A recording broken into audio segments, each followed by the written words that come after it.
ජෙසු පිහිටයි සෝදෑසනක්. ප්‍රේමවන්ත සහෝදර සහෝදරියනි, අද අපිට ලස්සනයි පළවෙනි කියවීමේ සලමුන් රජතුමා දේවමාලිකාව හදලා දෙවියන් වහන්සේට ආරාධනා කරනවා ඔබ වහන්සේ ඇවිල්ලා මෙහි පදිංචි වෙන්න කියලා. එතකොට ඒ වගේම අපි දකිනවා සුවිශේෂයේ ජේසුස් වහන්සේ බෝට්ටුවෙන් ඈතර වෙලා ඇවිල්ලා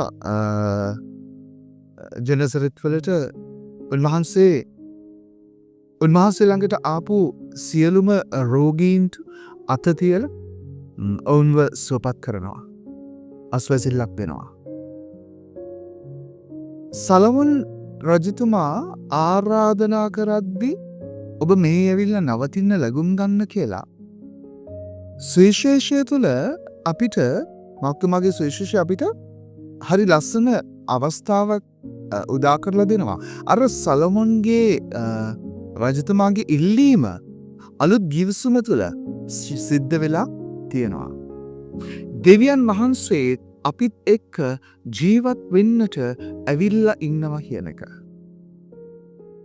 සමින්දානන් වහන්සේගේ සම්මුඛයේ උන්වහන්සේගේ වැඩ සිටීම අපේ ජීවිතේ මොන තරම් අපි අත්දකින්නවද කියන කාරණාව තමයි මට ඔබට අද අවධාරණය කරන්නට ඕන. ප්‍රබන්ධිනී අපි කියනවා දිව්‍ය පූජාවේදී සමින්දානන් වහන්සේ ඔබ සමග වෙනසේක්වා, ඔබත් කියනවා ඔබ සමග වෙනසේක්වා කියලා. නමුත් අපි මේ කියන ප්‍රාර්ථනාව අපි ඔබට කියනකොට ඔබ අපිට කියනකොට අපි කීයෙන් කී දෙනෙකුට දැනෙන්නේ ජේසු අපිත් එක්ක, එහෙම නැත්නම් සමින්දානන් වහන්සේ අපිත් එක්ක මේ වෙලාවේදී මෙතන ඉන්නවා කියන හැඟීම. මොකද මේ හැඟීම හරිම වැදගත් වෙනවා ප්‍රේමවන්තනි ජීවිතයකට. මිනිස්සෙකුට Taman එක්ක දෙවියන් ඉන්නවා කියන හැඟීම හරි සවිශේෂයි. මොකද එයාට දැනෙනවා දෙවියන් වහන්සේ මාත් එක්ක ඉන්නවා නම් මට මොනවද කරන්න බැරි කියලා. ශුද්ධ පෞලතුමා කියන්නේ මා බලවත් කරන සමිදානන් තුළ මට සියල්ලක්ම කරන්නට පුළුවන්. මේ ශුද්ධ පෞලතුමා මේක කියන්නේ බොහොම පැහැදිලිව. ශුද්ධ පෞලතුමාට දැනෙනවා ජේසු දෙවියන් වහන්සේ පෞලතුමා එක්ක ඉන්නවා කියලා. මේ ඉන්නවා කියන හැඟීම, දෙවියන් වහන්සේ මාත් එක්ක ඉන්නවා කියන හැඟීම හරිම වැදගත් ප්‍රමාණික.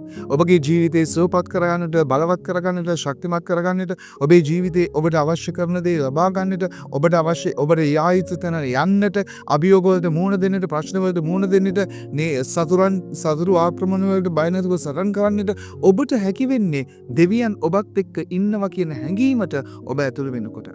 ඒ හැඟීම විතරක් ඇති ඔබේ ජීවිතය ඔබට ජයග්‍රහණය කරා යන්නට. ප්‍රශ්නේ තියෙන්නේ අපි කීයෙන් කී දෙනෙකුට මේක දැනෙනවද කියන එක. ඒක තමයි ප්‍රශ්නේ.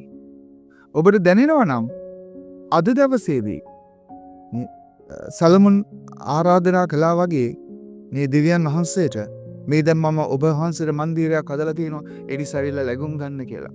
ඔබේ මන්දිරය තමයි ඔබ කියන්නේ සමින්දානන් වහන්සේට, ස්වාමීනි මගේ මන්දිරේ පිරිසිදුයි. මගේ මන්දිරේ මම ඔබ වෙනුවෙන් සකසලා තියෙනවා. ඇවිල්ලා මන් තුළ ලැබුම් ගන්න කියලා. එහෙම සමින්දානන් වහන්සේගේ වැඩ සිටීම ඔබ තුළ ඔබ අත්දකින්න. ඔබේ ජීවිතේ ජය නියතයි. දෙවියන් එක්ක ඒ නිසා අපිට කළ නොහැකි කිසිම දෙයක් නැති වග අපි අත්දකිමු. ආමෙන්. සුබ දවසක්. නැවතත් ජේසු පිහිටයි.